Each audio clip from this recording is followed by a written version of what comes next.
Hello, Troy. How you doing tonight?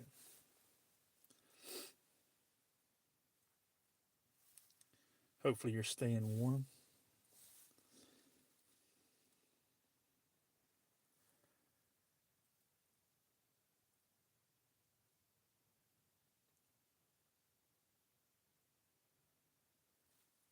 Good to hear. If you're good, I'm good. It's 23 degrees here right now, and with the wind, it feels like it's 12. I like the cool temperature. I'm just not a big fan of the wind mixed with the cool. I like the wind on the summer day, but during the winter, not so much. But it's not up to me.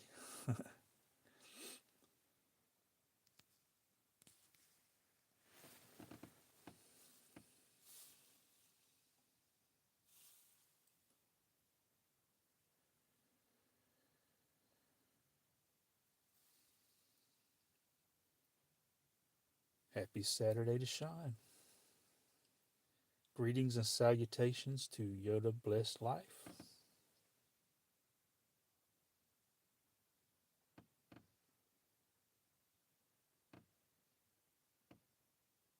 Yeah, I think it's even colder. Like talking to Yoda earlier, I think it's colder where he's at than where it's 23 here right now. But with the wind chill, it's 12. But I think it may be colder where Yoda is. Did y'all get snow, Yoda?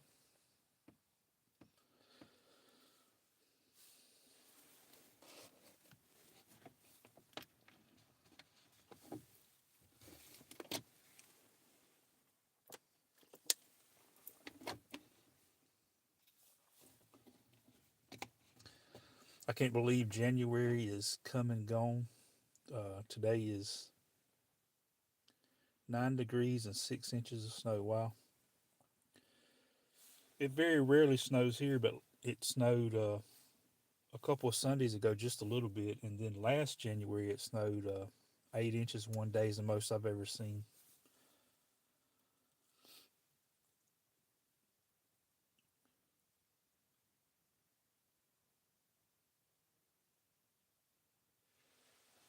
All right, Sean, I'll have to check those out.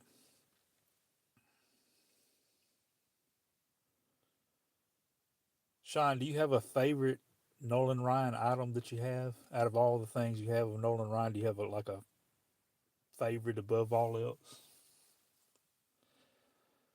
And happy birthday to Nolan Ryan. Uh, I'm gonna say he's probably not watching this, but if he happens, you never know who the 12 people are. If Nolan Ryan's watching this, happy birthday. But if you're not watching this, Nolan Ryan, still happy birthday. It's still your birthday out there, regardless if you're watching or not. Happy 79th birthday. Um, my dad, got me started liking the Astros. So my dad's the reason that I like Nolan Ryan. And my dad was let's see, a month and 19 days older than Nolan Ryan. So they were basically the same age. Hello to National Park Princess. I don't know what it is about me saying National Parks Princess, but I always want to drop the S off of Park and just call you National Park Princess. Maybe that's not offensive. Autograph rookie card. Wow.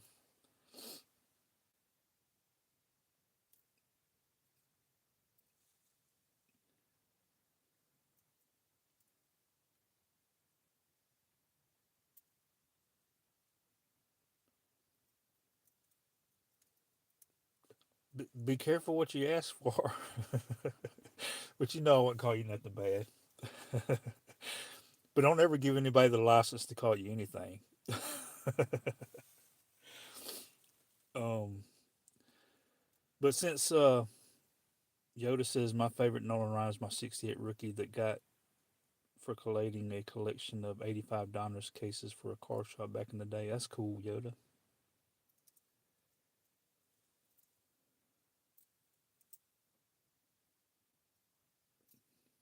Um, it's hard for me to believe that today is the last. It's the last few. Like it's pushing 10 o'clock here, so just got a couple hours left in this month, and I can't fathom that January is already gone pretty much. And so I wanted to get one Bible reading in before January was through. I came on a little bit later than I wanted, but um,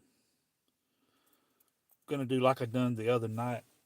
If anybody's interested, I'm gonna do the devotional, random devotional thing again, where uh, you pick a number between 17 and 217, so a 200 range there, and I'll read whatever page of number you put in the chat.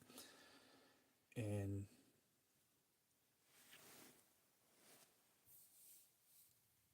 oh, sorry to hear you're not feeling well, NPP. That stinks, but get well soon.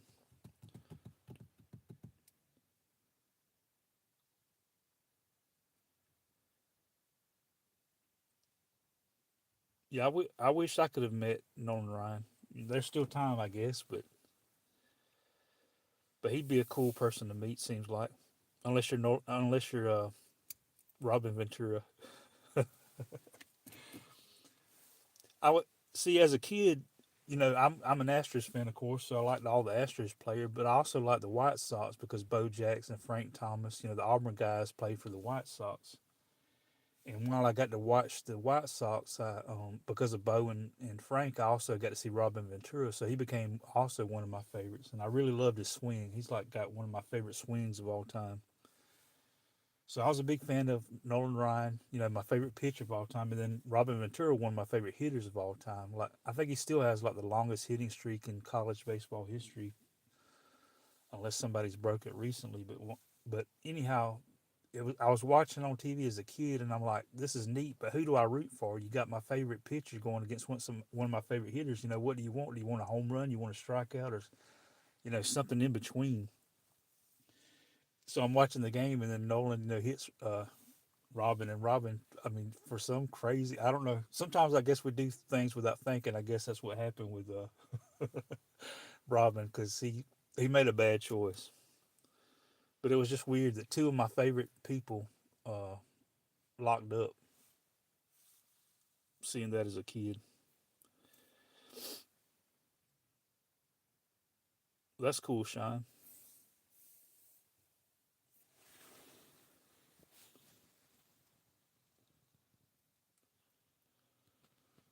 But it was definitely fun watching him. Those about 9 years he was with the Astros. I mean, I watched him with the other teams too, which I didn't watch him with the Mets, of course, or the Angels. That was before my. I mean, the Angels wasn't before my time. Some of it, but I wasn't watching baseball then. But which what's funny is when I first started watching baseball was 1980, and that's when Nolan first came to the Astros. And but I'm gonna share this devotional on this 31st day of January. It says Jesus works through you.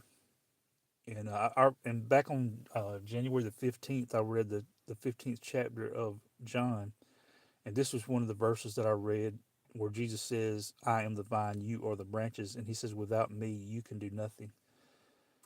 You know, and that's true. Without Jesus, we can't do anything. Whether we admit it or not. Um, our let's see. The question of the night, according to YouTube, is what are you passionate about? What are you passionate about? So I guess YouTube is listening, and they want they sense that I'm passionate about sports because I am. But I think I'm even more passionate about the Lord, and that's why I want to read this tonight. I want to talk some sports, and that's fine. But there are more important things for sure. So my answer would be um, excuse me as I have technical difficulties.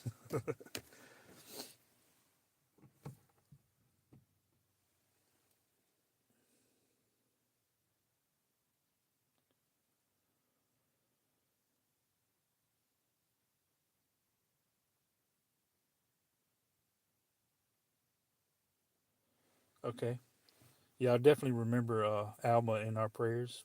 And Don't know what's going on with her. Been missing her though, that's for sure. And definitely been concerned about her. You know, it always stinks when you haven't heard from somebody for a while. So we'll be praying for her.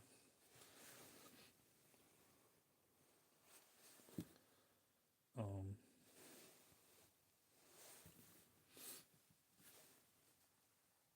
Jesus is the vine, we are his branches.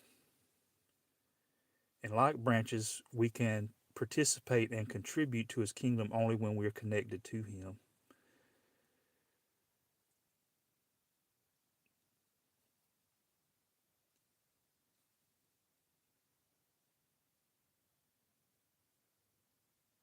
Hello to Aaron. Good to see you. Happy Saturday.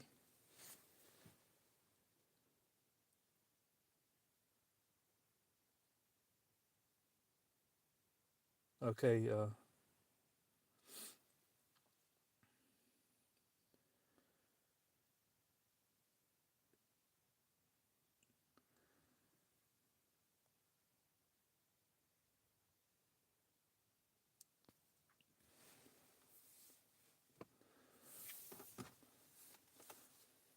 I recently got some watermelon, and you know those little personal sized watermelons. I think it might have come from Guatemala, but anyhow, the real small bowling ball looking watermelons, and there where it was connected to the the vine originally, it was getting real soft, and the reason for that is because it became disconnected from the vine, and it starts breaking down, and the same is true with us in God, in Jesus.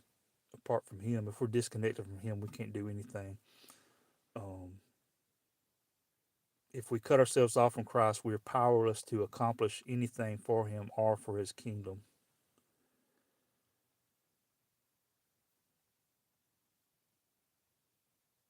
But connected to Christ, we not only discover our abilities,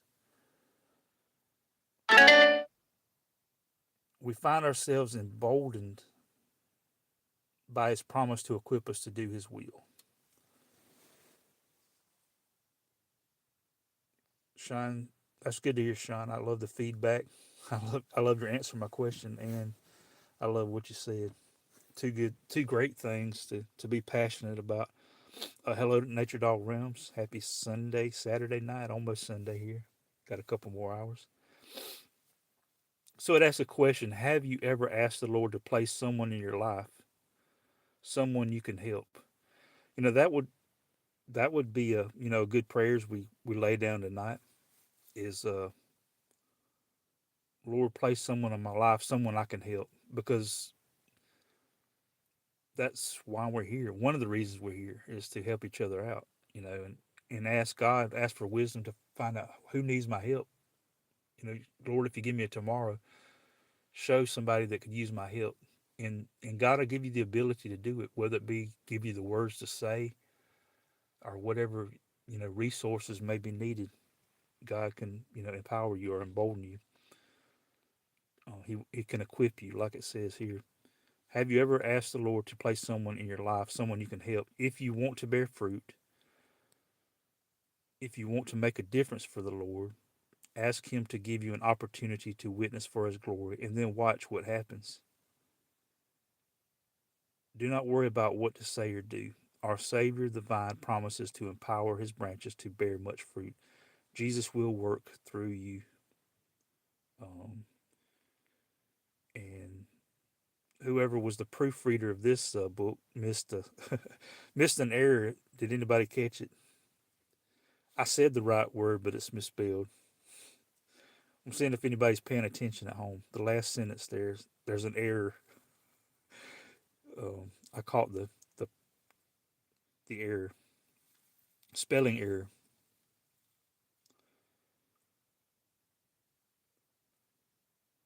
It says Jesus will work though you, THOUGH instead of through. They left the R out, but I know what they meant, so that's fine. That's the thing about communication. As long as the person understands, it don't matter if they misspell it or not. But the prayer here is, Lord, please work through my life so more people will come to know you as their Lord and Savior. you know, and that's a good prayer as well. God, work through my life so more people will know about you. You know, God wants a big family, um, and we should want God's family to get bigger too. You know, we should want heaven to get bigger. I'm talking about the residents. I ain't talking about the size. Hello to Todd Saul. Hope you're doing well. Hey Todd, I got your mail today. I appreciate it. I'll probably do a video a little bit later, but not tonight. um, but I appreciate what you sent, Todd, so much. Very thoughtful of you.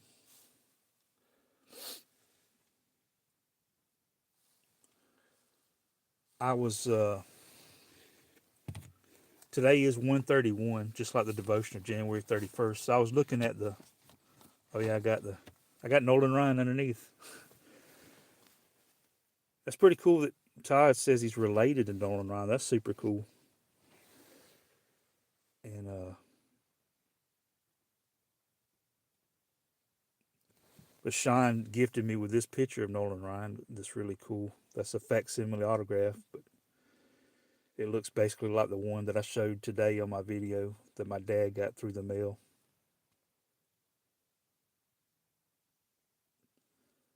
I want to say Nolan Ryan charges like $100 an autograph through the mail now, or it might be more than that.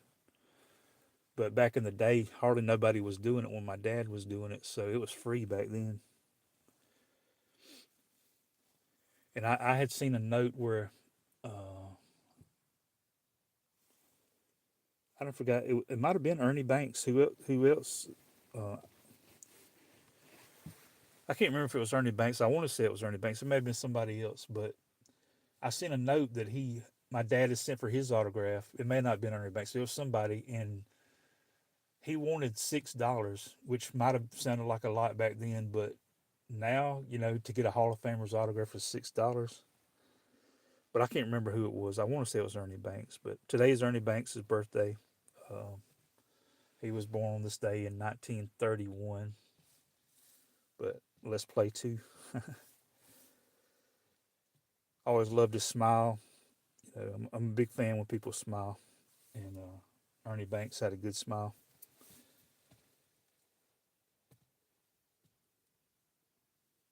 But he passed away like I think 10 years ago. But underneath, I was reading the today is 131 or January 31st. So I was reading the 131st Psalm, and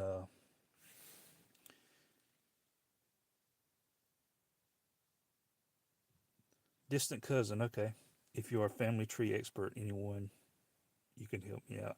My brother was like one of those family tree experts. I mean, he was always looking up our, you know, relatives and talking about how kin we were to like different celebrities, and he was like big time into that. But I never really got into it. I mean, I think it's cool, but I never really got into it.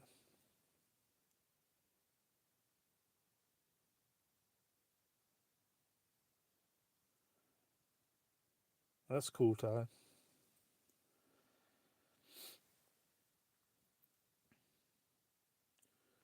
I was reading Psalms 131, which 131 spelled backwards is 131, so I like that. But notice it's only 3 verses, very short psalm. But I tell y'all this, I enjoy talking to y'all, and I enjoy hearing from you. I like the two-way, communication, the way it's supposed to be. And I often talk about the two-way communication between us and God. We pray to God, we talk to God, and then He talks to us through His Word, and that's the importance of reading the Word, is allowing God to speak to you.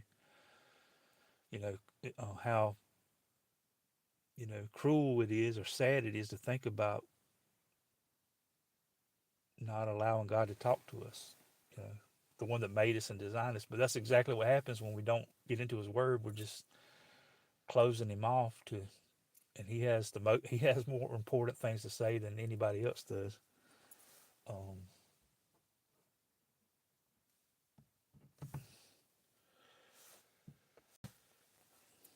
but the 131st Psalm, written by David,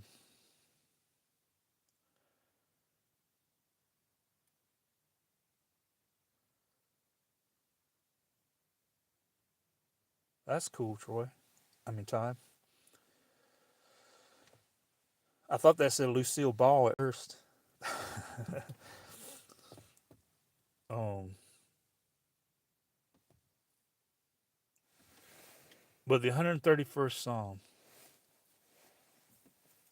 you know, the same God that made me made you, and the same God that made you made somebody in South Africa or South America or South wherever, or North wherever, East wherever, West wherever. You know, so I just, you know, as I get into God's Word, I see the importance of not ever thinking I'm better than anybody else or thinking that anybody else is better than me, with the exception of Jesus. He's the only one that's better than us. And, you know, it hurts me whenever, you know, I see people that think they're better, you know, because we're not.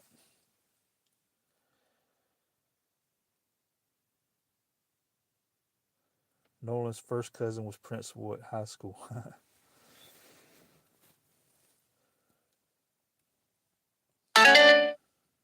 So you know all about Nolan Ryan's family. That's cool.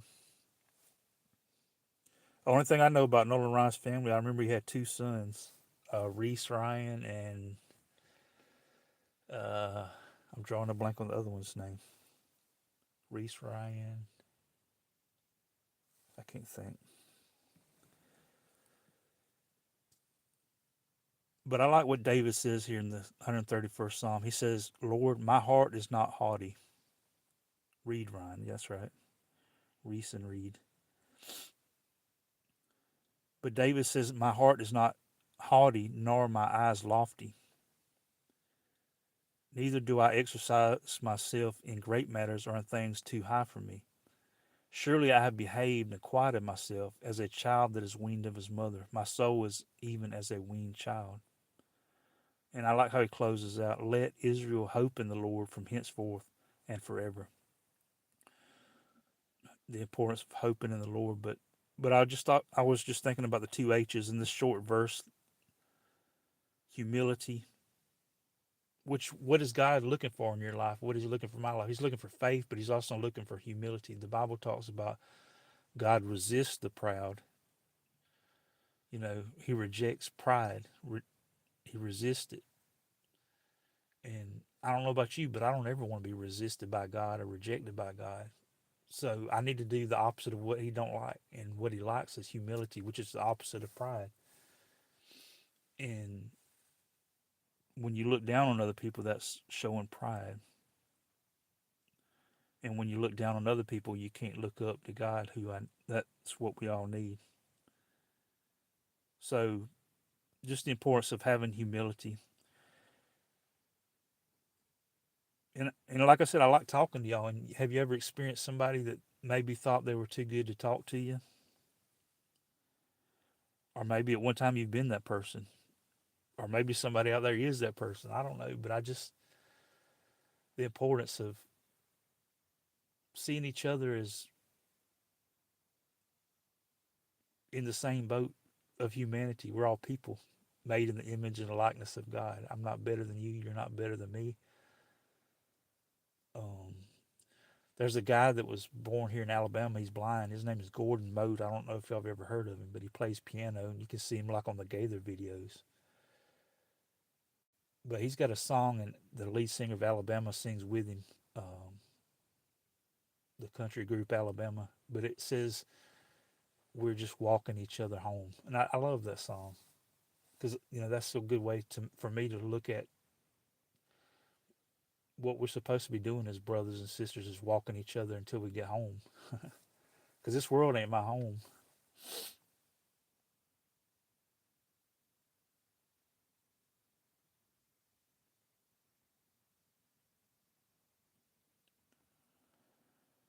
But the importance of being humble and the importance of hoping in God. David said, "Let Israel," but you can apply this to all of us. Let all of us hope in the Lord from now on and forever. Um, I shared with y'all earlier. I don't know if everybody was here, but this devotional. Y'all put a number in the chat between 17 and 217. And if you've already put a number in previously, don't put the same number because I don't want to read the same devotional. I mean, I can, but I'd rather read something, fresh. But I shared the story of me and my brother meeting Matthew West and his father and getting this book. And we got Matthew West to sign it. It's inscribed to my brother, to Gary, from Matthew West, the one that wrote this book I'm reading the devotionals out of, the singer. And we met his father. And I share this, that his father took the time to pray with me, which means a lot to me. That's to me his humility. He didn't think he was no better than me. He took the time to pray with me, even though he's a well-known person, but he acted just like I was another person. And he took the time. Not only did Matthew West sign my brother's book, but his dad's named Joe West, and even inscribed a Bible verse which I love, Philippians 4:13.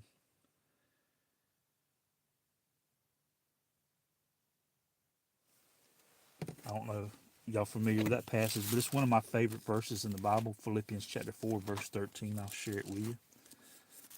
Um,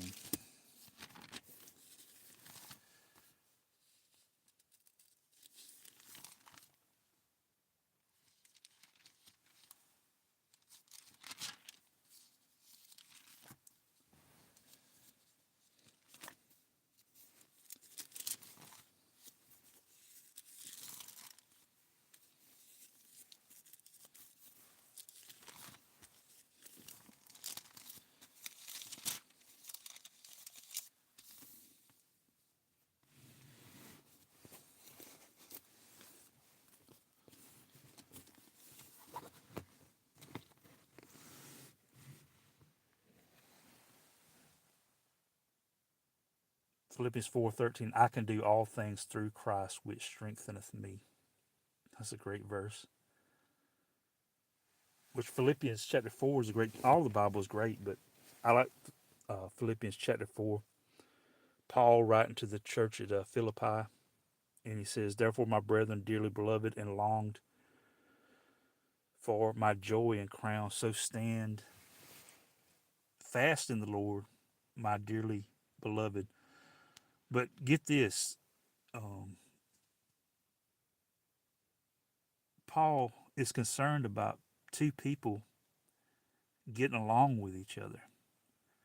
Do you know anybody that's not getting along? Are you not getting along with somebody? Is somebody not getting along with you? Listen to what he says. I beseech Euodius and beseech Syntyche. Two uncommon names. I've never heard those names before, but here's what he says about them: that they be of the same mind in the Lord. So there was some kind of division among them, and he's urging them to be united, having the same mind in the Lord. There was some sort of division that he was concerned about, so he mentions it. He brings it up to the whole church. And I entreat thee also, true yoke fellow, help those women which labored with me in the gospel, with Clement also, and with other my fellow laborers whose names are in the book of life, fellow believers. But I love Philippians 4:4. Rejoice in the Lord always. And again, I say rejoice. He repeats it. The importance of rejoicing in the Lord. You don't have to always be happy, because happiness is based on circumstances and things don't always go our way. I wasn't happy about my brother passing or my father passing and several other things in my life. But in the midst of that, we're supposed to rejoice in the Lord. Not in our circumstances. It don't say that, but it does say rejoice in the Lord. And how often? Always. And so much that he repeats it again. I say rejoice. Let your moderation be known unto all men. The Lord is at hand. The Lord's coming back. His second coming's near. But here's another one of my favorite verses, Philippians 4:6. I mean, there's a lot of my favorite verses just in this one chapter, but 4:6 says, be careful for nothing. And see, that sounds kind of strange, because like if somebody you love is leaving, what do you tell them before they go?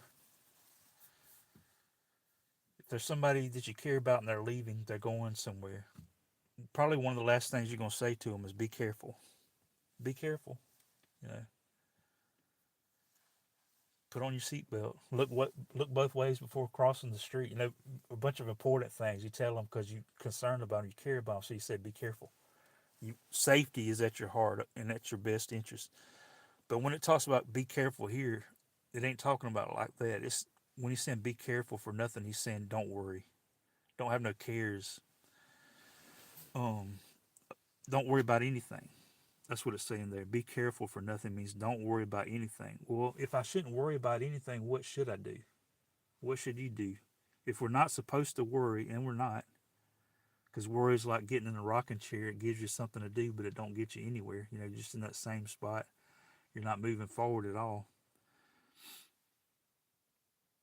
So what should I do if I shouldn't worry? It says, but in everything by prayer and supplication. So pray about it. Worry about nothing. Pray about it.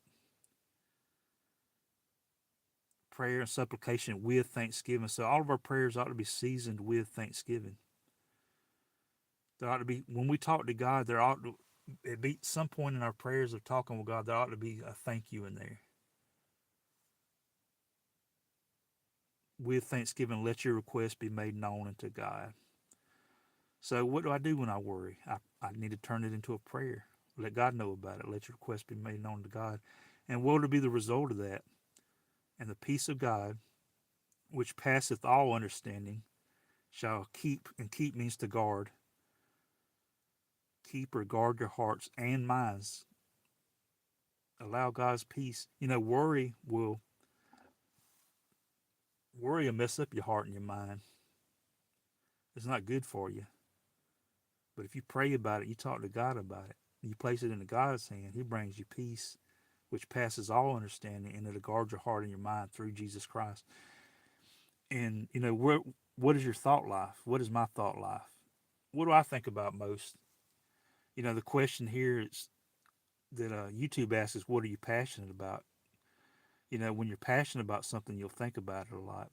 And you know, what is my thought life? What do I think about a lot?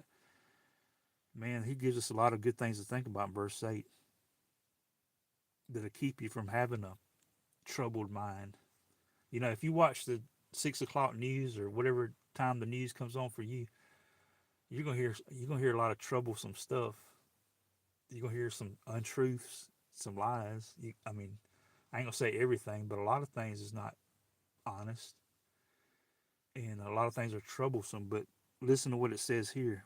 Finally, brethren, whatsoever things are true, whatsoever things are honest, whatsoever things are just, whatsoever things are pure, whatsoever things are lovely, whatsoever things are of good report, if there be any virtue, if there be any praise, think on these things.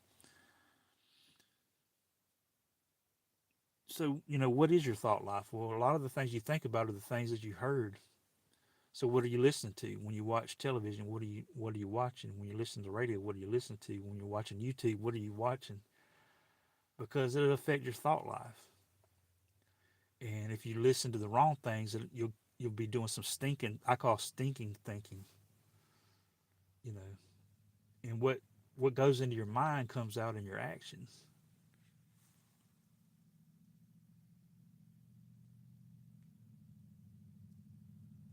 So do the things I listen to or the things I watch, do they fall under these things that he's talking about here? Hello to the Bud Files. Happy Saturday night. True, honest. I remember when I was a kid, I remember, you know, you standing in the line, you know, the grocery line, you know, waiting for your mama to buy your groceries, your cereal, your Fruit Loops, or whatever it is your mom bought or your dad or whoever. And you're a kid, you're waiting in the line, you know, the checkout line. And what do they place in the little close to the register, you know, things to look at. And a lot of times it's magazines. And I remember there was a magazine called The Inquirer. Y'all may remember it. But that thing was so full of lies, you know. And there's a lot of lying in this world. But we're not to fill our mind with lies. We're supposed to fill our mind with truth and things that are honest. You know, if we put honesty in our minds, honesty comes out in our lives. But things that are just, you know, the things that are right, things that are pure, that, clean, things that are lovely, and to think on these things. So I need to ask myself, what am I filling my mind with? Because my thought life is important. My thought life leads to my action life. Before I read God's word, I thought about doing it. It starts in the thoughts and then it turns into the actions. So the importance of filling your mind with good things.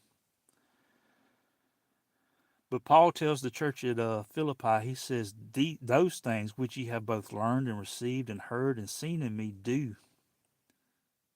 He's saying, practice what I've preached. And what will happen? And it's an opportunity for all of us to practice what he preached right here. It says, the God of peace shall be with you. If there's an absence of peace in your life, if there's an absence of peace in my life, it means there's an absence of God. But verse 10 says, Paul says, but I rejoice in the Lord greatly, that now at the last your care of me hath flourished again, wherein ye were also careful, but ye lacked opportunity. Not that I speak in respect of want, for I have learned in whatsoever state I am in, therewith to be content. All right, Sean, good night. Hope you have a good night's rest. Get recharged, and appreciate you stopping by. Appreciate your mail. Hello to Okies Eden. I appreciate you stopping by. Hope you're doing well. Happy Saturday, almost Sunday. But I love this verse also. Verse 11. Paul says, not that I speak in respect of want, for I have learned, he says. The greatest teacher there's ever been was Jesus, but also another great teacher was Paul. But guess what? Before a person becomes a great teacher, they have to do what? They have to learn. You have to learn before you can teach. There's certain things I can't teach about because I've never learned it. And this is encouraging to me that Paul says, I have learned. He had to learn what he's fixing to talk about here. And what is he fixing to talk about? He says, in whatsoever state I am, therewith to be content. What is he talking about? Whatsoever state I'm in. Was he talking about Alabama or Georgia, California, Texas? Whatever state I'm in, be content. Well, that could be part of it, being content where you're at. But that ain't what he's talking about. He's talking about just, whether I'm, and he'll go on to talk about it. He says, whether he was hungry or whether he was full, you know, whether he was having a good day or a bad day, it didn't matter. He was content, and have I learned that? See, he had to learn that. He was content with wherever God had him. Can I say that? Can you say that? And what one thing that'll tell on you or not, whether you're content or not, is when's the last time you complained? We have to check ourselves. We have to hear ourselves. We need to listen to ourselves and think about, did I complain lately? Because we're not supposed to complain. And if we're complaining, it shows a lack of contentment, which we're called to be. And we have to learn contentment. He goes on to say, I know both how to be abased and I know how to abound. Everywhere and in all things I am instructed both to be full and to be hungry, both to abound and to suffer need.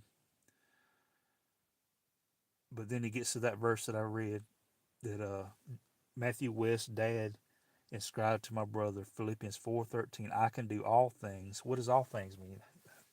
All things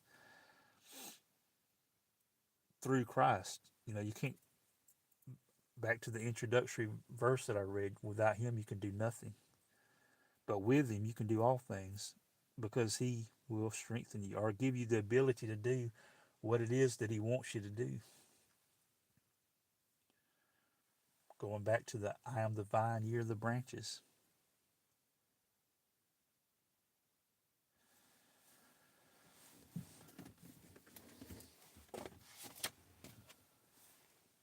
But I'd like to read a devotional tonight and base it on a random number. If anybody can give me a random number between 17 and 217, I'm going to read a devotional in this Matthew West book.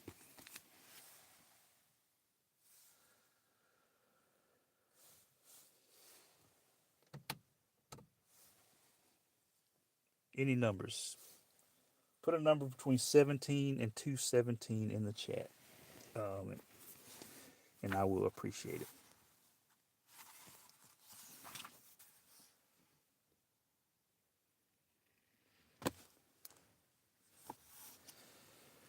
Thank you, Todd. I got you 67. And that's a good question here. What if? Do y'all ever do that? The what ifs?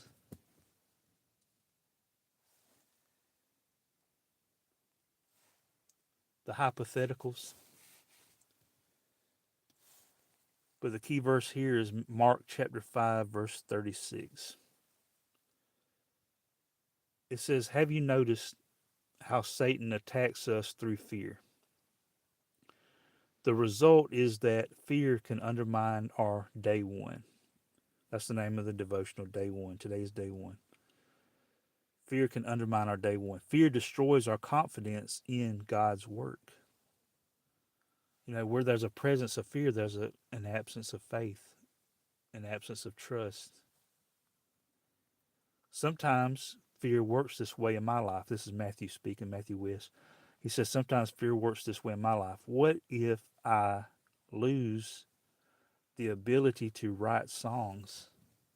He's a songwriter. So his what if is, what if I lose the ability to write songs? What if I get a serious illness? What if the economy collapses? Oh, I hear about that a lot. What if God is mad at me? And so on. Satan knows the particular fears to pitch our way in hopes of sidetracking us. And all of them begin with those words, what if? So Matthew goes on to say, when Satan whispers those words, it's like he's planting seeds in our minds. You see, the enemy, if God wants you to have faith, and he does, God wants me to have faith. The Bible says without faith it's impossible to please God. So obviously he wants us to have faith in him. So if God wants us to have faith in him, the enemy, Satan, he wants us to doubt and have fear. And you can go back to the Garden of Eden. God told Adam and Eve, you can, I mean, he gave them the whole garden. Imagine, you know, you go to this big garden of your neighbors and he says, you can have it all. It's all yours. Pick whatever you want except for this one. Would you listen to him? Hopefully you would, but this is even bigger than that for Adam and Eve. This is God. And God tells them, you can have anything in this garden except one. And I mean,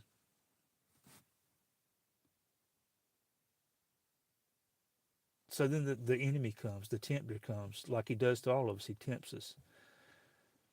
And he says, has God said? That's what he said to Adam and Eve, has God said? So in other words, he tried to get them to doubt what God had said. And he still works the same way today. He's still using that same playbook. Has God said? In other words, he's trying to get you to doubt what God has said. When Satan whispers those words, it's like he's planting seeds in our minds. We need to pluck them up immediately, or they will grow into full blown obsessive fears that undermine our faith and paralyze us. Here's the best remedy. And we all need remedies, right? We like remedies. Here's the best remedy. Whenever you hear those two words, the what ifs, turn them around into statements of faith. What if God blesses my plans to serve him? What if I prosper in my job and am promoted? What if God brings happiness and fulfillment to my entire family? And my favorite, what if my best songs have yet to be written? What if God uses them to change thousands of lives? Let this be day one of no longer fearing Satan's whispers, but of believing God for a great future.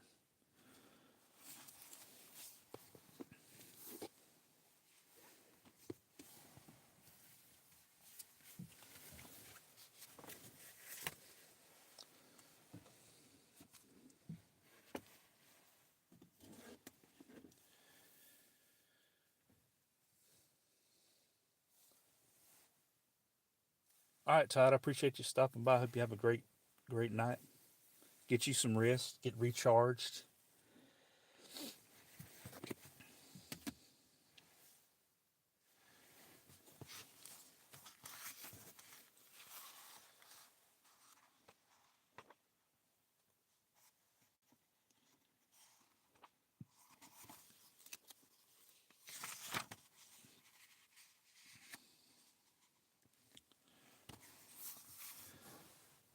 I'm going to read page 31, unless somebody else got a number in mind.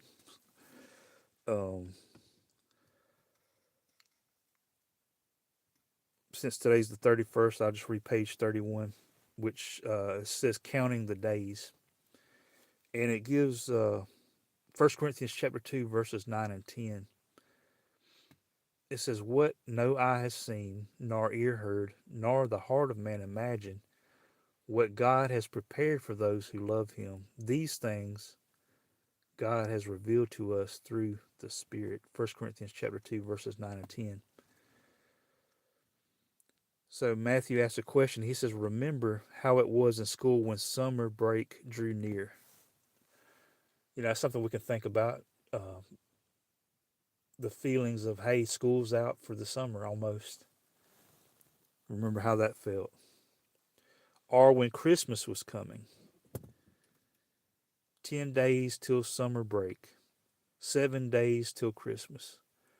3 days till my birthday. Those holidays are great events for sure. But have you ever thought about how many days you have until eternity? That's something to think about. As that Philippians chapter 4 talked about, think on these things. Something good to think about.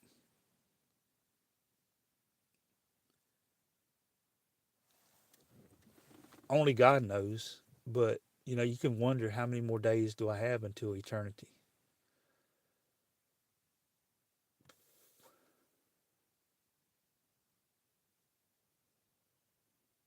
And that could be some, like, I think of the Saturday Night Live skit, Deep Thoughts with Jack Handy, but man, that could be a really deep subject just to get to thinking about.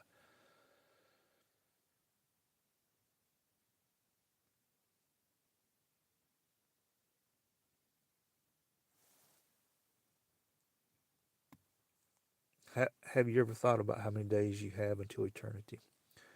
There are 365 days in most years. I don't think this is a leap year, so there's 365 days in this year.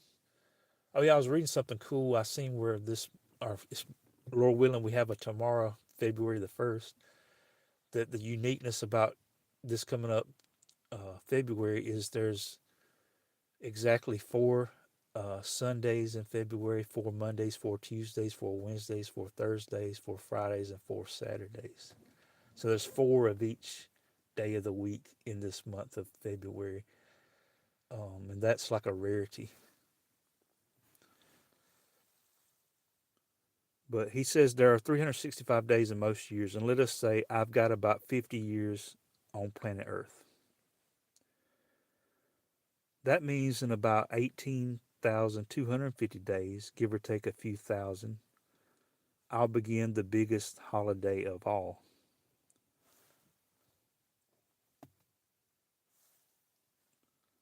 You may have fewer days left, or maybe many more, but think how exciting it is to look forward to eternity with Christ and to count down the days until you're in His presence.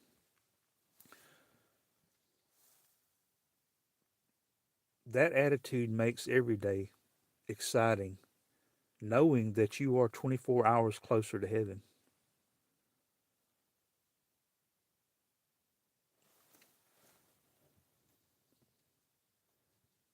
I don't guess, sometimes people ask you, how are you doing?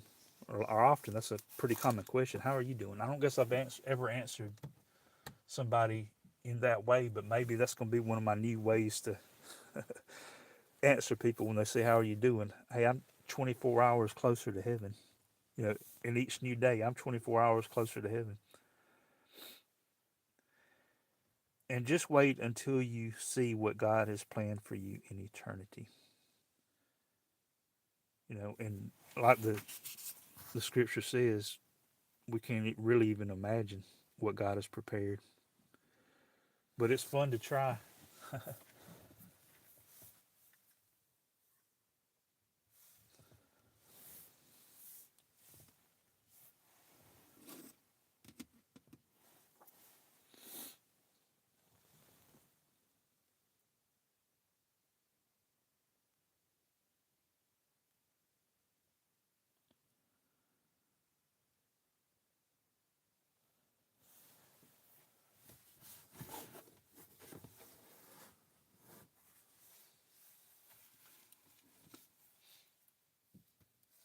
I was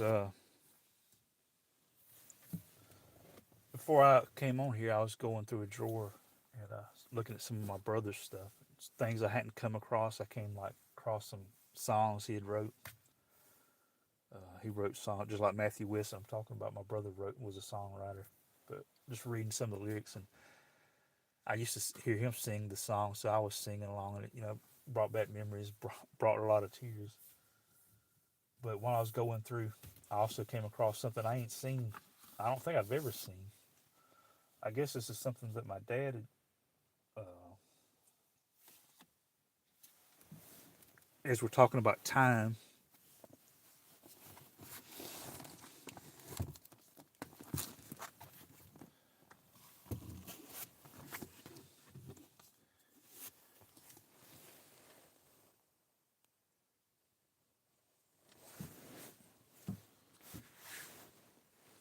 it's a calendar. And I'm guessing it came off a box of Wheaties. It's a Wheaties calendar, but it's got a lot of athletes on it: tennis players, baseball players, golfers, uh, Olympians, football players. But I thought it was pretty cool. And what it does, it wants you to vote. It says vote for your favorite Wheaties champion. So it shows, I guess, I haven't researched it yet, but I'm guessing these are actual photos of the actual Wheaties boxes from back in the day. I don't remember a lot of these. I mean, obviously because they're before my time, but I don't remember seeing them either. But I've never really looked at Wheaties box in years past, other than when I was a kid and beyond there. But it was cool to look at the different, and they wanted you to vote for which one you like the best. Vote for your favorite Wheaties champions, and it starts back in 1934. So Wheaties been around a while, um, but it's got Jack Armstrong, fictional character. Lou Gehrig, I've heard of him. 1934. Jimmy Fox, heard of him. 1934. There's Hall of Famers. And then it's got an aviator, Eleanor Smith. Tennis player, Ellsworth Vines. Another baseball player, Dizzy Dean. An Olympic athlete, Babe Didrikson, Zaharias. Kit Klein, speed skating. Wilbur Shaw, auto racing. Earl Averill, baseball. Lefty Gomez, baseball. Bronco Nagurski, football. Mel Ott, baseball. Cecil Travis, baseball. Harold Trotsky, baseball. Bob Feller, baseball. Charles Gehringer, baseball. Lefty Grove, baseball. Billy Herman, baseball. Carl Hubble, baseball. Leo Lips DeRocher, baseball. Johnny Mize, baseball. Hank Greenberg, baseball. Tom Fears, football. Otto Graham, football. Otto spelled backwards is Otto. George Kell, baseball. Ralph Kiner, baseball. Bob Lemon, baseball. Johnny Lujack, football. Roy Campanella, baseball.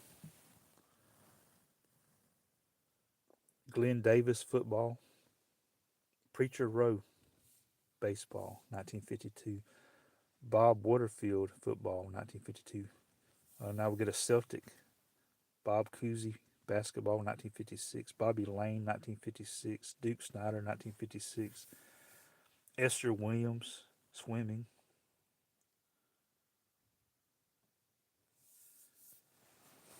Hello to Clumps Cards.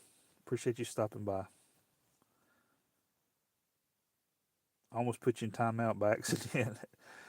I was trying to make you a moderator and almost timed you out. That's cool. Leo Lips the Roaster was on the Beverly Hillbillies and the Munsters. Seems like I might remember that a little bit.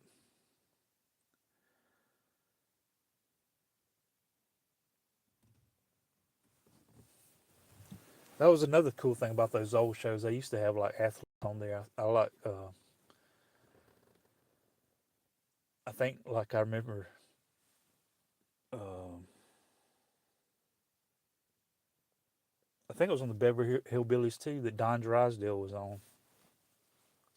Pitcher for the Dodgers. Um,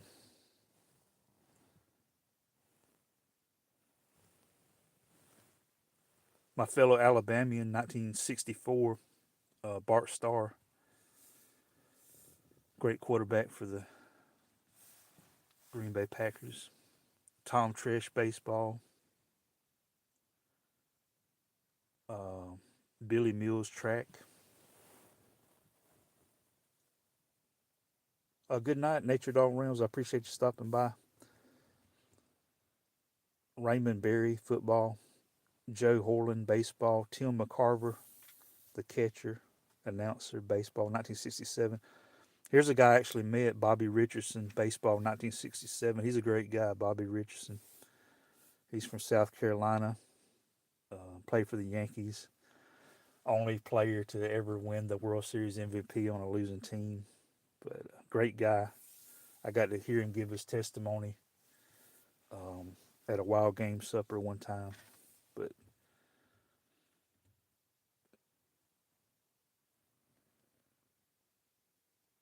Tom Matt, football. Bob Richards, track and field. Bruce Jenner. This is where I start remembering it. I don't. I must. It must have been a remake of the Bruce Jenner because I don't remember. I don't think I remember 1977, but I remember Bruce Jenner on the box of Wheaties, and I remember Mary Lou Retton, the mid '80s. Walter Payton, Sweetness, 1986 for the Bears. Chris Everett for tennis, 1987. Michael Jordan, 1988. Steve Largent, 1988. Johnny Bench, 89. Jim Palmer, 89. Babe Ruth, 1992. Barry Sanders, my favorite running back behind Bo Jackson, 1992. John Elway, my favorite quarterback, 1993. Dan Marino, 1995. Cal Ripken Jr., 1995. Jackie Robinson, 1996, which today is Jackie Robinson's birthday. He was born. It's easy to remember his year of birth. It's 1919. So he would have been what? Uh, 81 plus 26. 107. His wife is Jackie Robinson's wife still alive. She's like 103, I think, either 102, 103, 104, somewhere in that range. Rachel Robinson.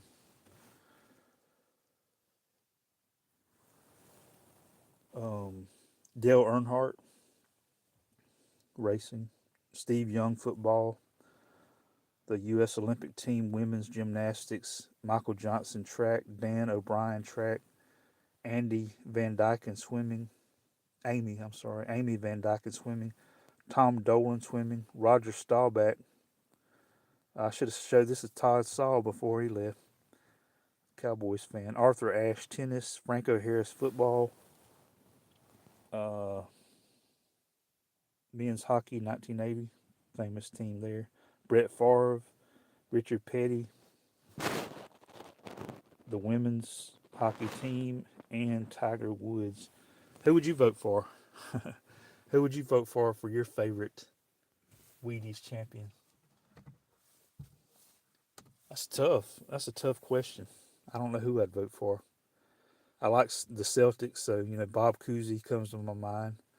I've met Bobby Richardson, so that's who I probably would vote for. Since I really liked him, I'd probably vote for Bobby Richardson. But I love Barry Sanders. I mean, there's a lot of great names on here.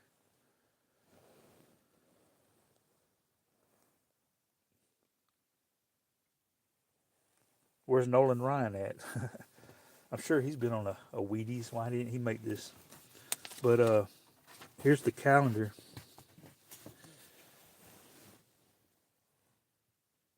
It's got. I guess it came on a box of Wheaties. Is all I can think of.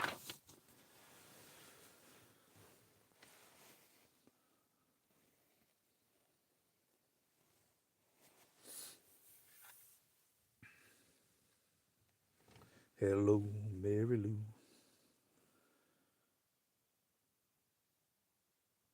You would vote for Franco Harris?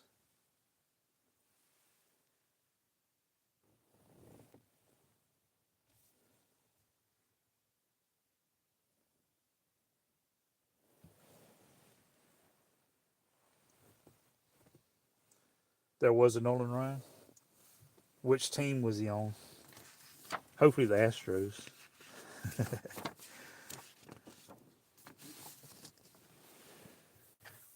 But there's the Babe.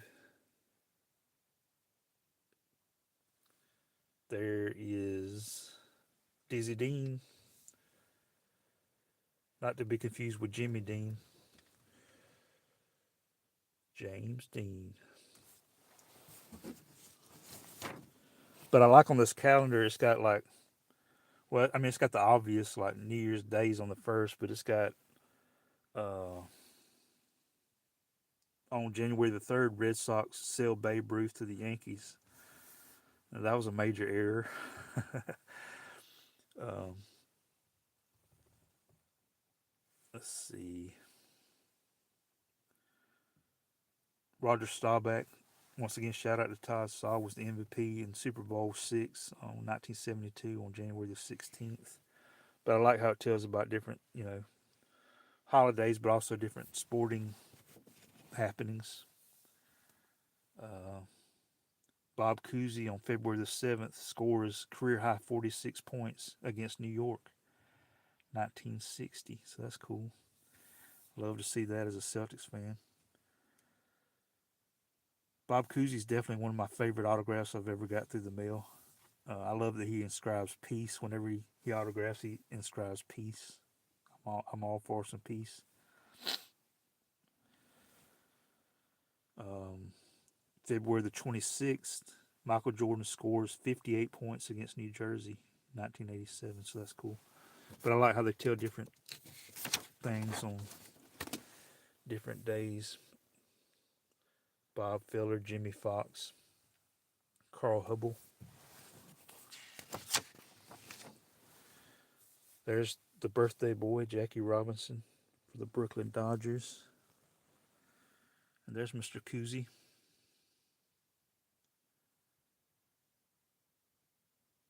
Pretty cool shot there. Walter Payton. There's Roger Staubach. Bush Jenner. Chris Everett. Mary Lou. MJ. Another MJ. Michael Johnson.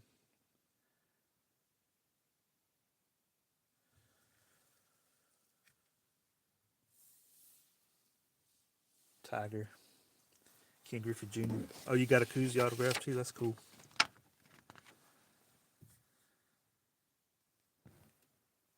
Mary Lou, Tiger, Michael, Bruce,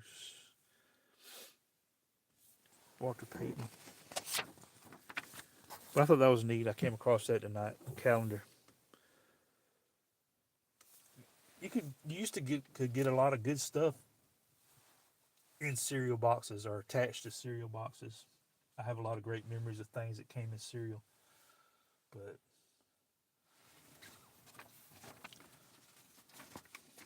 I don't know who I would vote for. It's old now, so it don't matter. But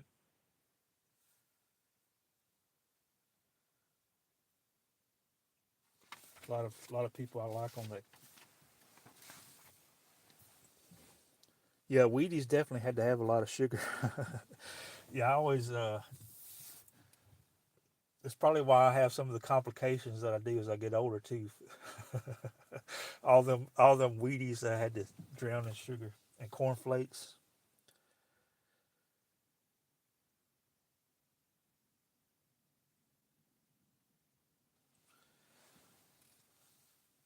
You could find a lot of good stuff in cereal. I remember one time,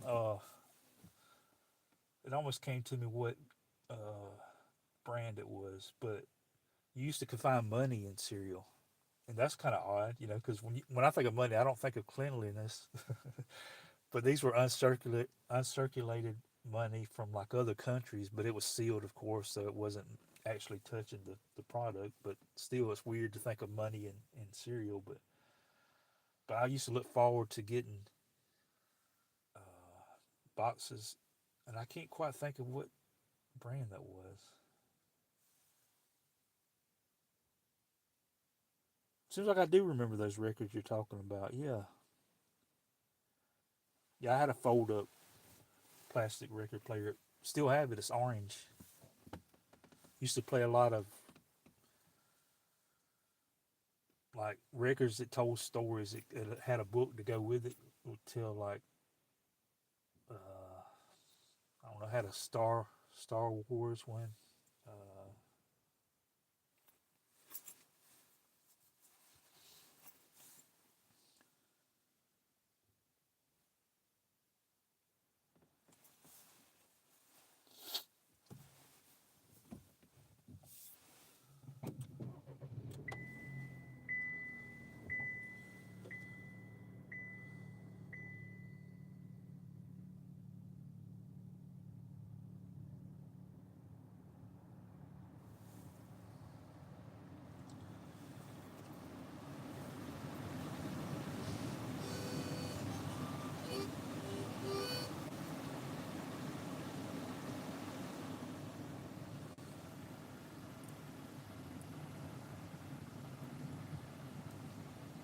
Uh, I'm still learning about you, Clump. I haven't watched too much of your videos, but I can't remember exactly all about you. But I see you say you're from Michigan. That's cool. I'm assuming it's cold there. I know it's cold there because if it's cold, if it's like it's 23 degrees here in Alabama, we very rarely get cold. So I can't imagine what it might be in Michigan. Troy, Troy, it is cold.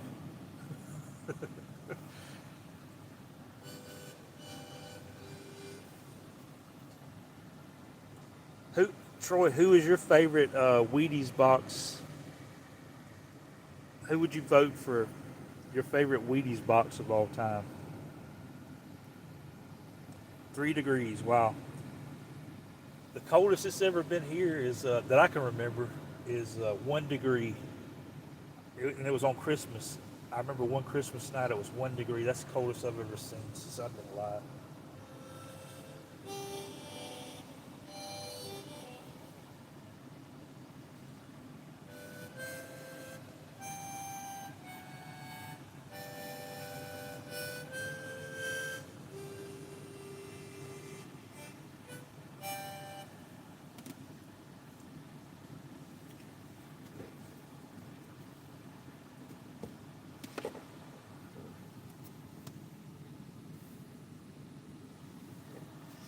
But happy birthday to Ernie Banks.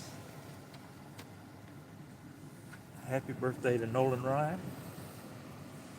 Happy birthday to Jackie Robinson. And here's to you, Mrs. Robinson. Because, like I said, she's like 104 years old. That I haven't like really seen the videos on her, but I know I've read that she's still alive, or the last time I looked, she was still alive, and that would be an interesting. I don't know if she's still in her right mind. Hopefully, she is, but that would be a cool interview. I'd love to hear a interview from Rachel Robinson. You heard my harmonica? Yeah, I put the harm in harmonica. Don't listen too hard.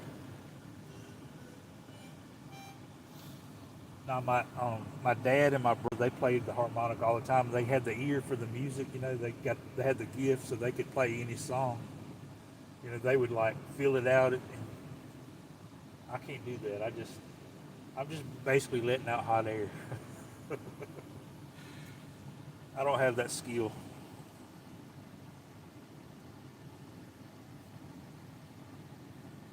Yeah, I love hearing the harmonica. I love playing it. I just know the sounds ain't coming out right. But when somebody knows what they're doing and plays it, it's a beautiful thing.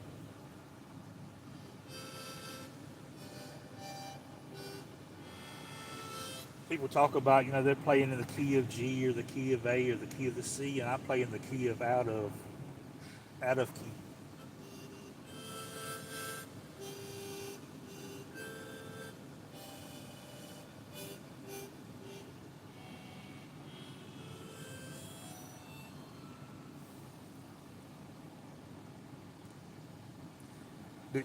Does anybody play any of y'all play any instruments of any kind?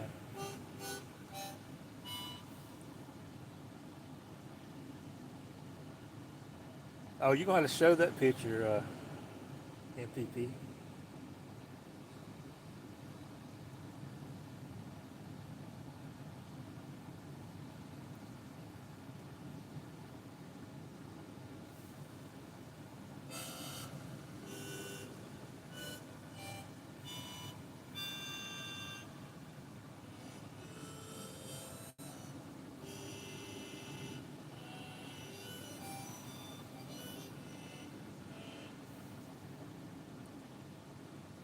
Oh, you was in the school band. That's cool.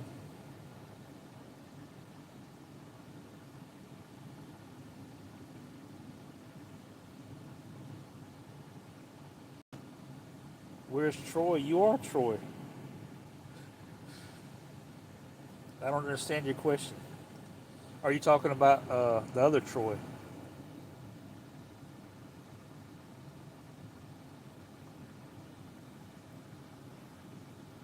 See, we got two. That's another thing I like about YouTube. We got four people in the chat, and two of the four play the clarinet. So we found another common bond. That's awesome. I don't know where the other Troy went. He's probably went to sleep.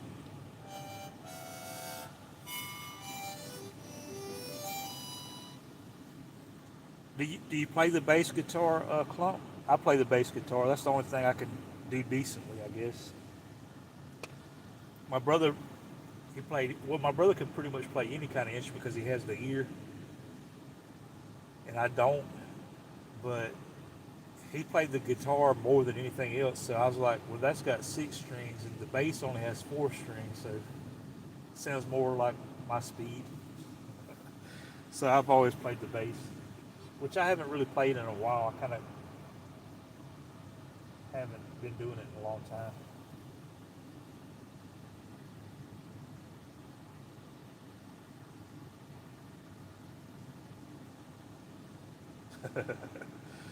Hey, practice makes progress, though, Clump. Keep on keeping on.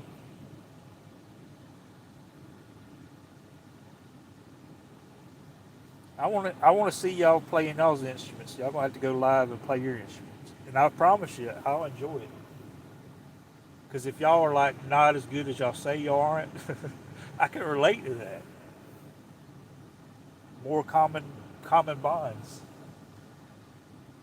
Okay, are you gonna share it now or later, NPP? The funny story.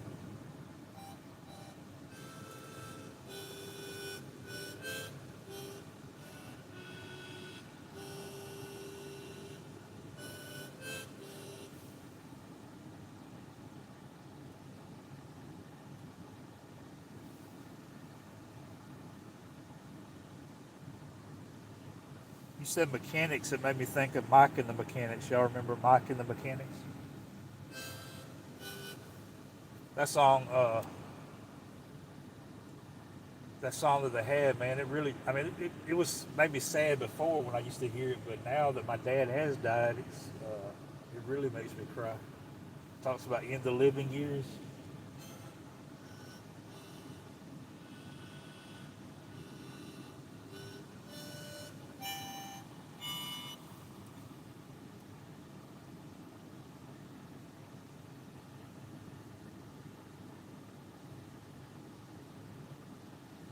Uh oh, that's not a funny story. That's cool.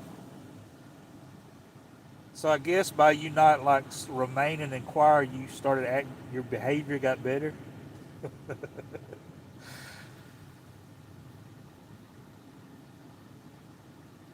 So when you were like in the 11th and 12th, you was like well behaved.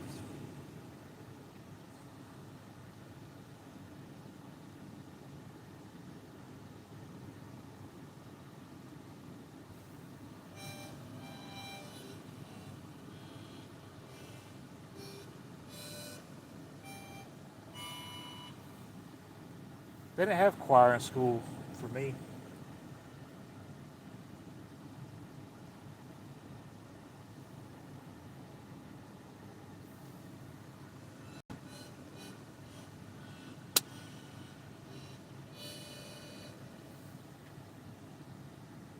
Mike Rutherford. Yep.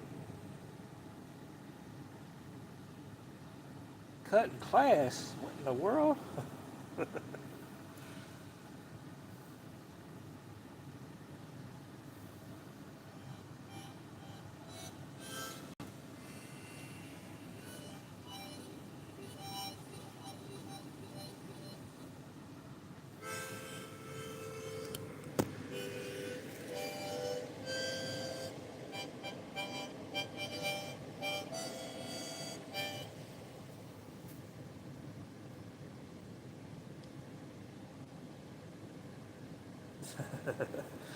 Isn't it ironic? Don't you think?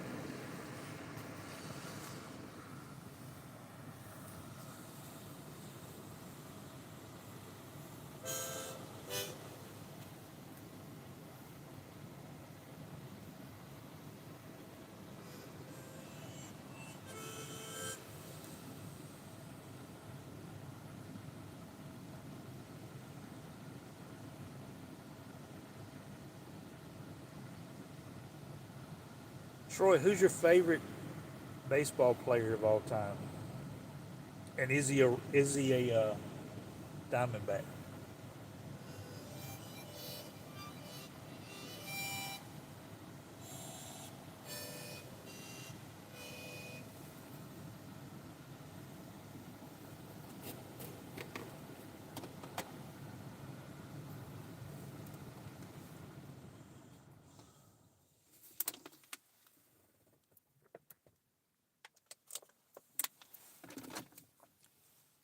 And are you putting together something Lego right now?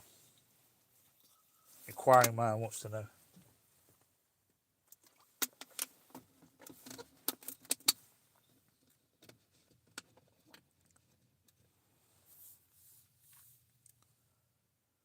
It isn't a D-back. Okay. Junior is my favorite guy. Who's Junior? You got to be more specific. There's a Ruben Amaro Jr., Cal Ripken Jr., uh, Jose Cruz Jr., Dale Earnhardt Jr.,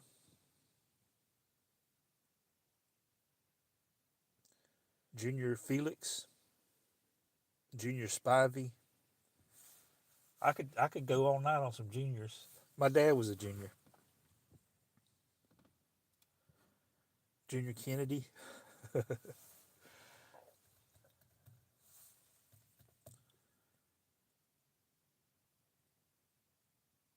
There's only one junior. You just offended a lot of people.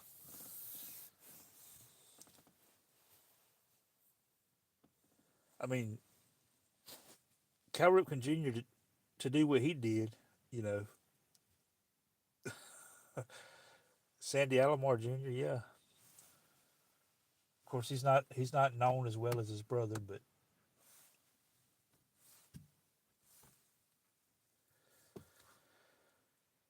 Ken Griffey Jr.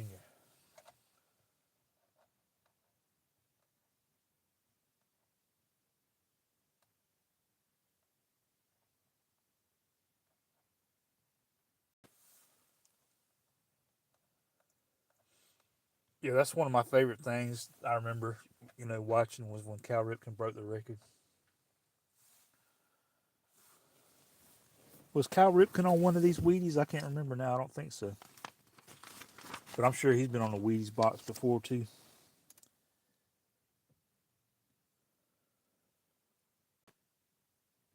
But I know Lou Gehrig, the guy that he broke his record.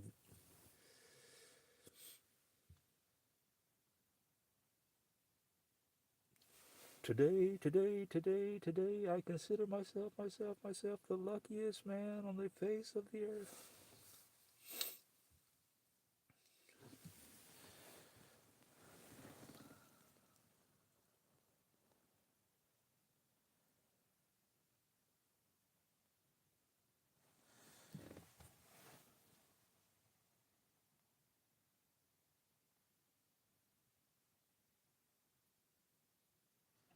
Ripken was on a box. Yeah, I imagine he was.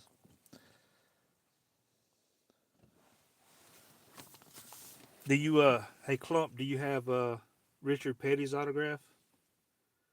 That's another one of my favorite autographs. It's cool that he's like one of the best through the mail autograph people there is. And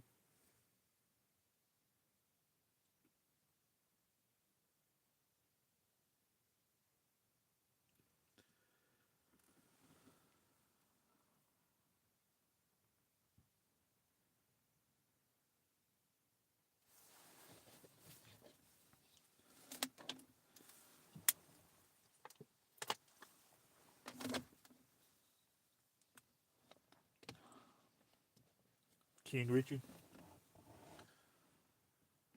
I talk about this all the time with people. I don't get into the goat conversations. I don't like the word goat, the greatest of all time, with the exception of the goat Jesus. Jesus is definitely hands down the greatest of all time. But I don't like the comparison. I don't like comparisons for the most part. So not a big fan of when people compare. They didn't play on the same teams. They didn't most of the times there's comparisons. They didn't play during the same decades, and just really unfair.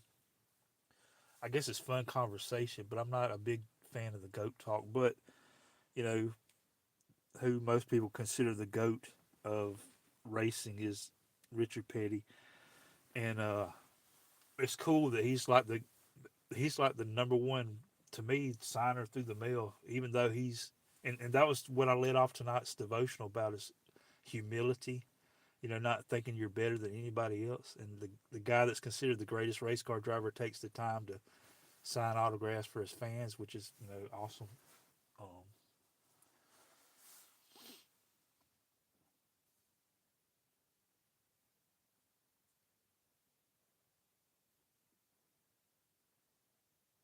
I'm not huge into NASCAR, but I like it. I just never really got it. Ain't like with a lot of the other sports, but I'm not against it. I just never really got too much into it. But when the time that I did like it, I was a Bobby Labonte fan. I like the Interstate Batteries car, and I've got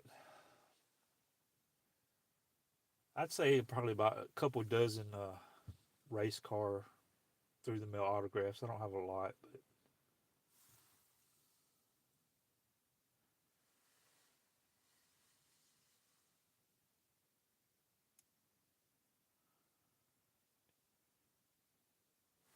oh, who said they didn't like goat? Oh, NPP. Are you talking about the animal? Or are you talking about the goat conversation? Have you had a bad? You got another story to tell about a bad incident? Kind of like what Andy Griffith and Barney Fife with the goat. They had a bad incident with the goat. Terry and Bobby, yeah. Terry, I remember Terry with the cornflakes. As we was talking about, Wheaties. Remember cornflakes? And that's another thing I used to drown in some. I generally didn't get the frosted flakes. I generally got the generally got the cornflakes, or maybe not even cornflakes. It's probably generic brand cornflakes. But anyhow, whatever it was, it you know the cardboard got a little sugar on the top of it. Yeah, the Kellogg's car. Yeah,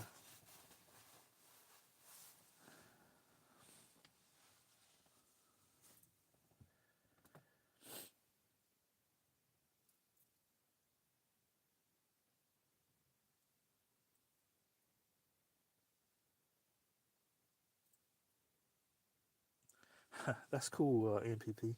At first, I thought you said you met him at a singing event. Like she putting her choir practice into use.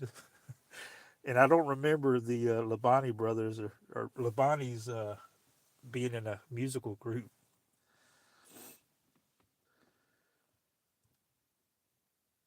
But that's cool that you met them.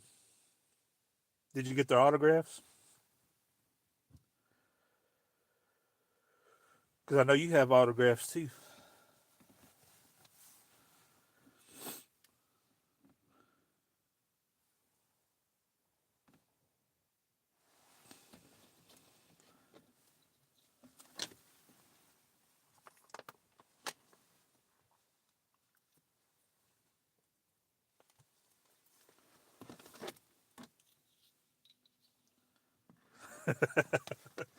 No, I think that was Sammy Hagar. But that's a good. That's good.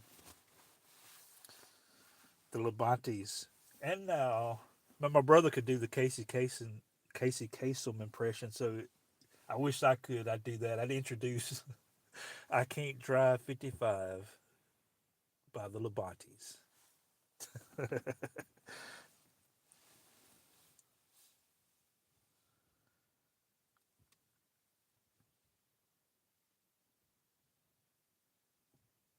That's cool. I've never been to a race. I've been to like the dirt track races, like local, but I've never been to like big time races.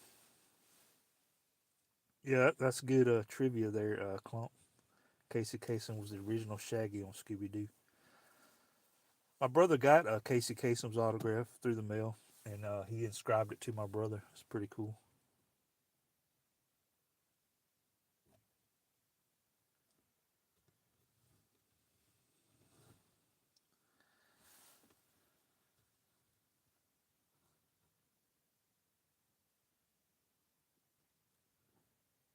But yeah, my brother, he would do the voice of Casey Kasem, and he would do Scooby Doo as well, or Shaggy, I meant. Like, hey, Scoob. He would do. And speaking of NASCAR, y'all probably heard of Eli Gold. He used to do NASCAR, the voice of auto racing, and but he was the voice of Alabama football for a long time. But my brother used to do Eli Gold a lot, impression of him. Harry Carey,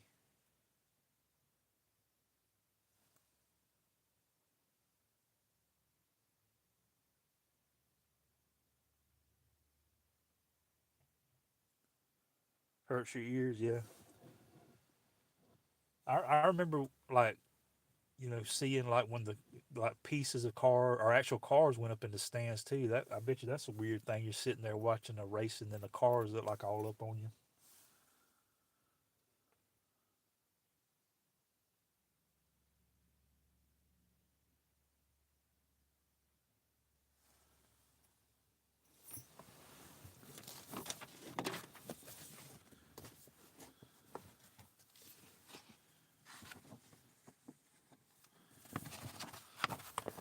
Yeah, there's Ken Griffey Jr. for Troy.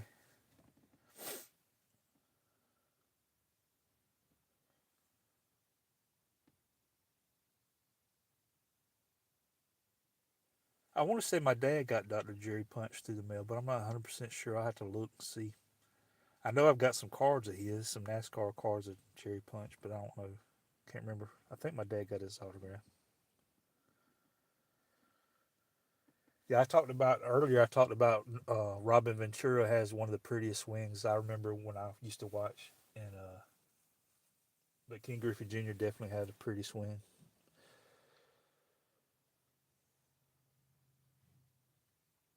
Jet engine races.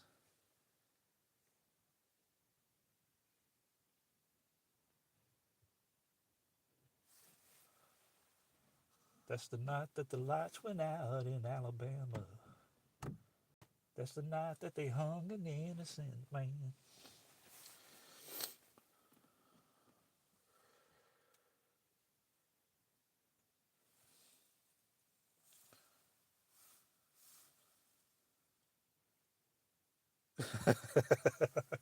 Woo! Man, I'm in on the woos now. Hello to Fran.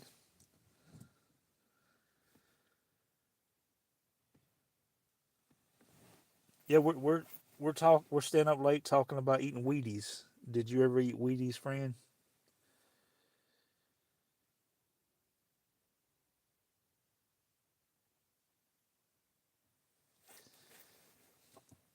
Or we can talk about Vicki Lawrence.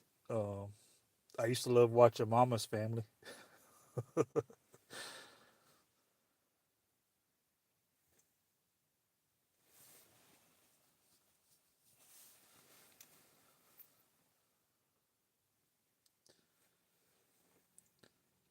Yeah, the Mama's Place is the generic version of Mama's Family.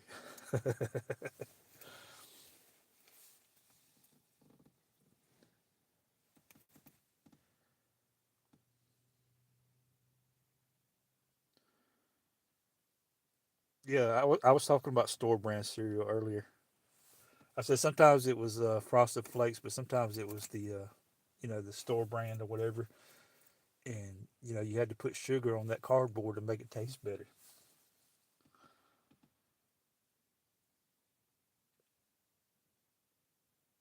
A movie in '82 called Eunice. I don't guess I remember that one. Yeah, my dad was big time on collecting I mean not collecting but buying and DVDs of different television shows and movies and I'm pretty sure I got some Mama's Family some Mama's Family around somewhere to watch replays of old Vincent and Bubba and I'm drawing a blank now.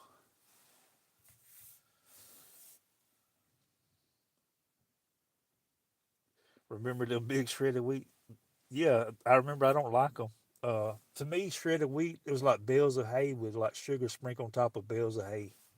I've never ate a bale of hay, but if I did, that would be my like the way I think it would taste, or it seemed like it anyhow. I know I ate it a few times and never really cared for shredded wheat. Don't matter how much frost it got on it, or if it was flavored with strawberry or whatever else they tried. I wasn't a fan.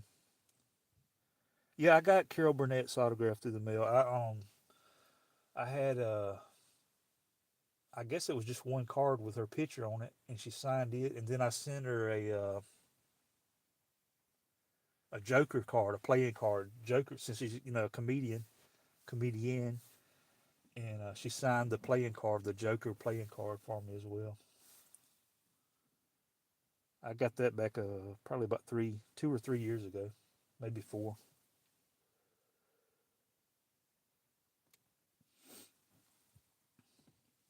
But see, I missed the old comedy like Carol Burnett. That was good stuff. You don't I don't really care for modern comedy. The Carol Burnett show was awesome.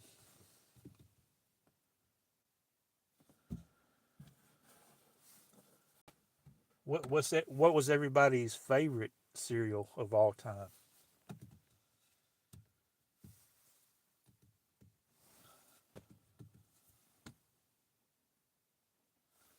And I guess you can go and give a Mount Rushmore of cereal. You can give me your top four. But I know who my number one is. I'm not sure about the other three.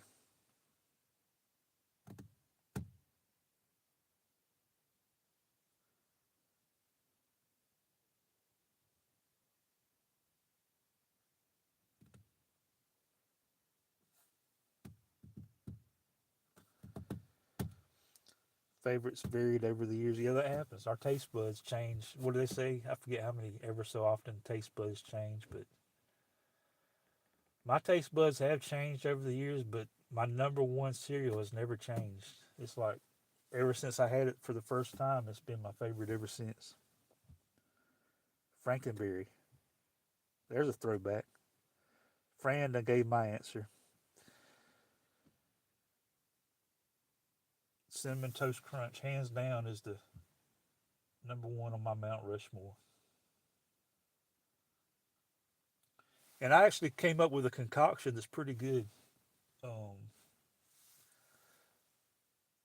which cereal not the healthiest thing, and ice cream. But man, when I some one day had this weird idea of putting cinnamon toast crunch and some vanilla ice cream, and they mesh pretty good. Fruity Pebbles is really good. Count Chocolate. I'm not a big chocolate fan, so I never really cared for Count Chocolate.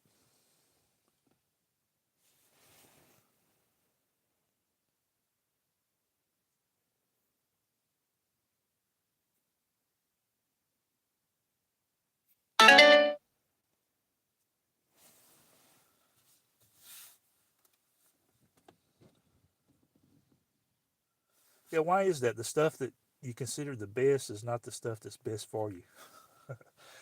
That just ain't right.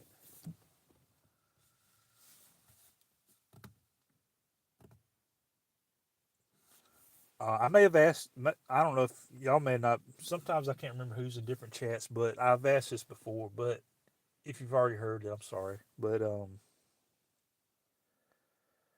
my trivia question for tonight, and it's not sports related. I'm not all sports. All right. Since we talked about cornflakes, what's the name of the rooster that's on the box of cornflakes? No googling. No googling allowed. What is the name of the rooster that's on the box of Kellogg's cornflakes? Not the generic brand, but the Kellogg's cornflakes.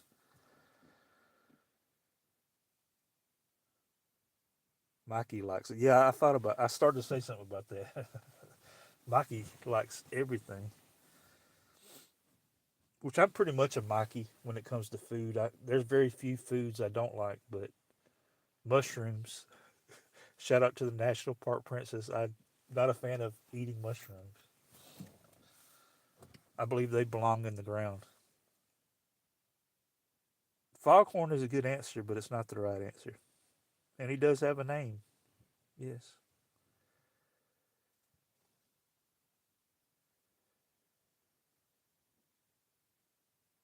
Yeah, there's very few things that I don't like, but I don't like mushrooms.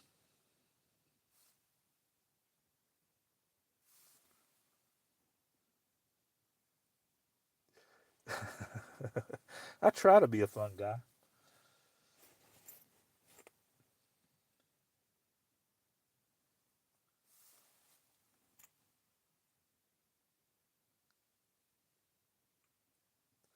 There's fungus among us. Hey, I won't kick you out of the chat for saying that, Troy. It's all right. Confession is good for the soul. All right. I've given y'all time enough to Google the answer. Nobody's gave it yet. So the answer for the mascot of cornflakes, you can call him two things. I've seen it two ways. Cornelius, Cornelius, Cornelius, like Cornelius Bennett, or for short, corny. Cornflakes, corny, like my jokes, corny. But his name's Cornelius, which is a Bible name, a biblical name. Cornelius is in the Bible.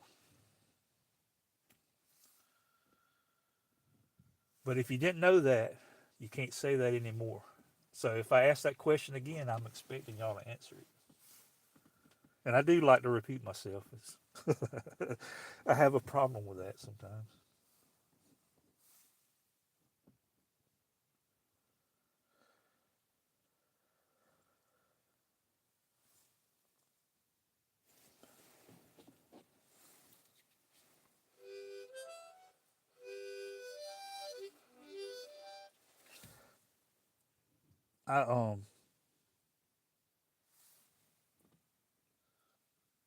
I I'm not even sure if I have any Brian Wu baseball cards, friend. But if I come across any, I'll set them aside.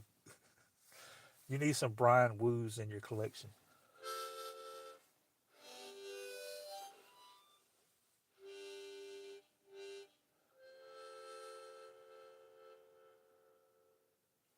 because there's no Woos like good Woos.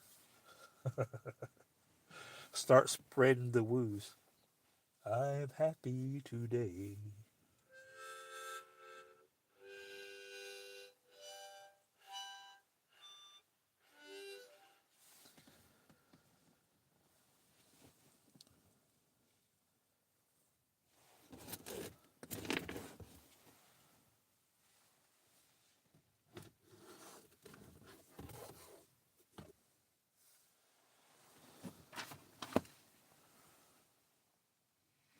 Oh, Yukon Cornelius. I didn't mention him. I just mentioned Cornelius Bennett.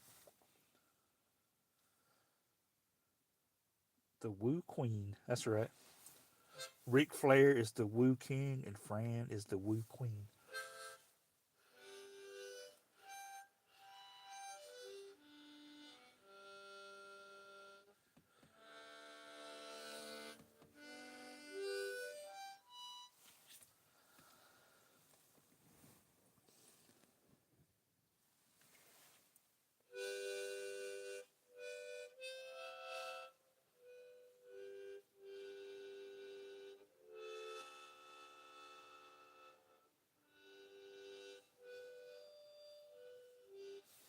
There used to be a. No,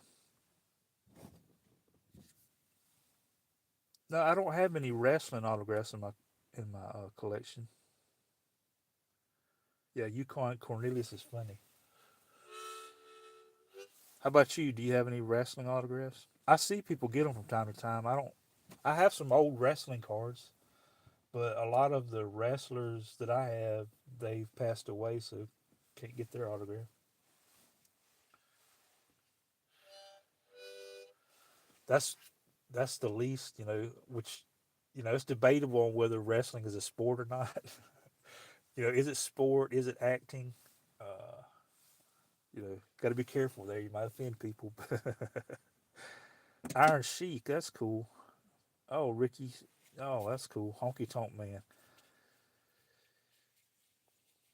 The Honky Tonk Man. Yeah, I used to like the Honky Tonk Man. Junkyard Dog. I have some of his cards. He's passed away.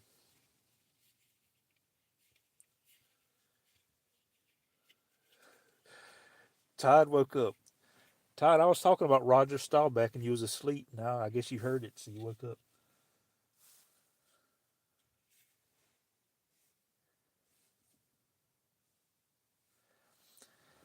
Yeah, I never really got into wrestling too much, but the reason that I did watch it some is my granddad was like the biggest wrestling fan I know of, and that's like some of my fond memories of when I was a kid, like being at my granddad's house, like watching Batman, or my granddad most of the time on the TV, and he would be watching wrestling, and the like reception wasn't the best, and so it get kind of snowy, and my granddad would like do all he can to try to make it look better, and he'd be like stomping the floor. It would like be in and out, and he would like send the grandkids out to turn the pole. I know I'm dating myself here, but the antenna outside. Some of you may know what I'm talking about, but I would that would be my job often is like go outside and turn the antenna a little bit to try to make it clear for my granddad because he was a big fan of wrestling. He didn't want to miss it, and he actually thought it was real. I never broke it to him or nothing, but he actually like took me and my brother to like they would come around to the National Guard Armory and would watch wrestling.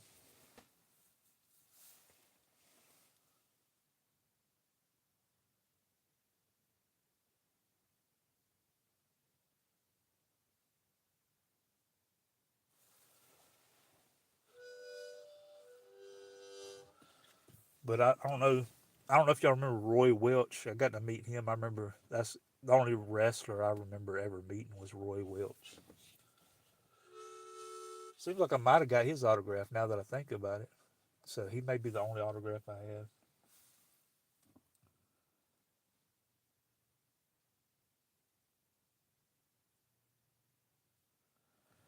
Wahoo McDaniel. I don't guess I've ever heard of him.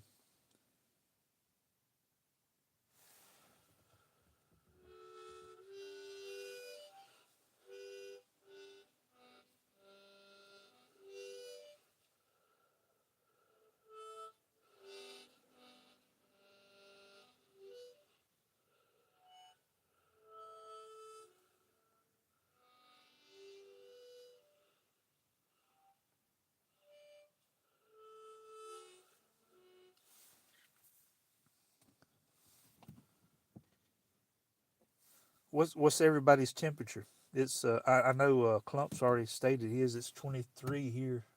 My favorite number 23. But with the wind chill, it's like 12 degrees. Pretty chilly.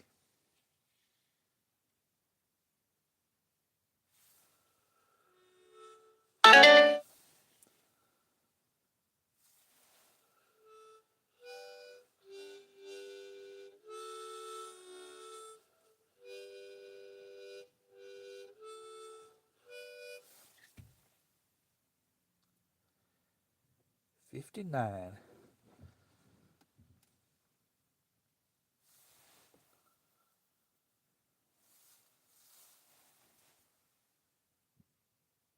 That's like ideal temperature, like in the 50s.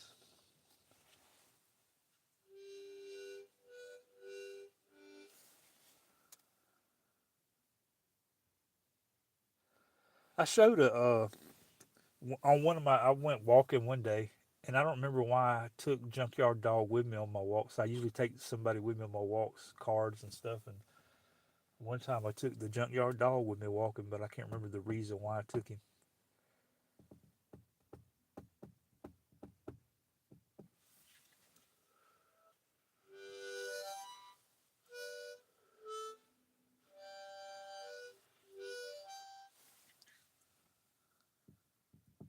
18.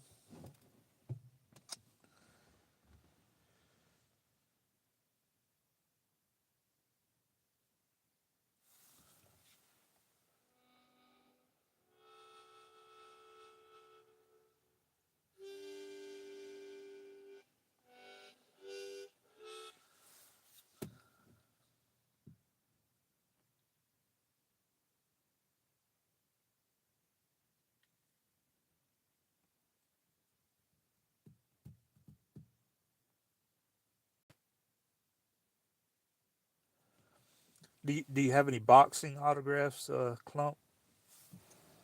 I've got one boxing autograph.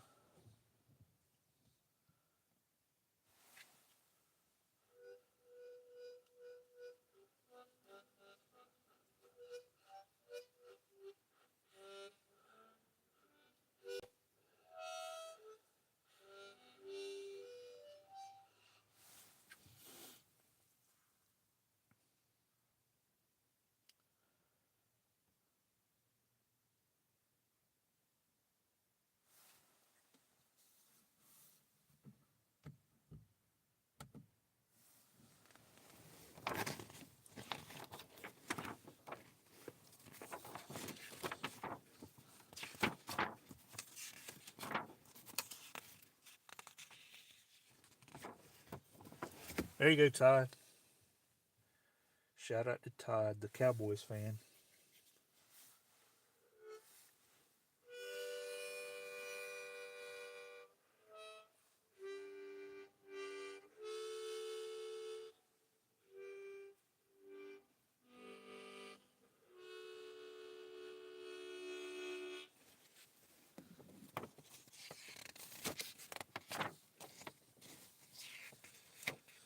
Hello, Mary Lou.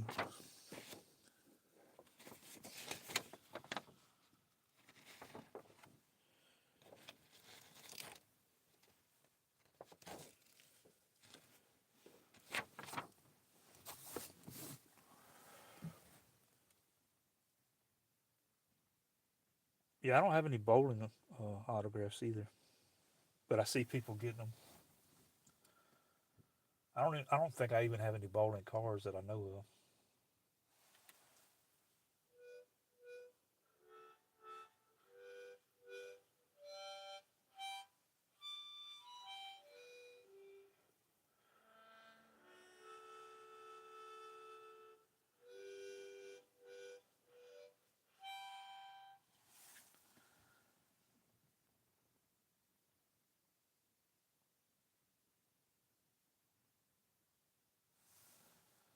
I will say this about wrestling. This is what my favorite as a kid. My favorite part about wrestling was I always liked the guy with the mask. If the dude wore a mask, that was like who I would cheer for.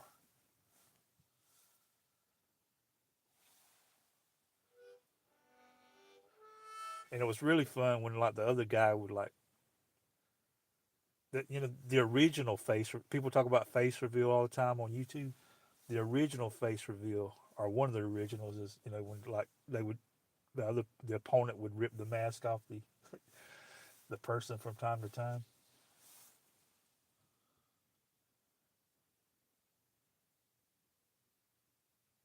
I appreciate you stopping by, Troy. I'm fixing to go as well. I'm getting tired, but I appreciate you stopping by, Troy. I appreciate all y'all stopping by. Everybody that stopped by tonight, it means a lot. It's always good to have somebody to talk to.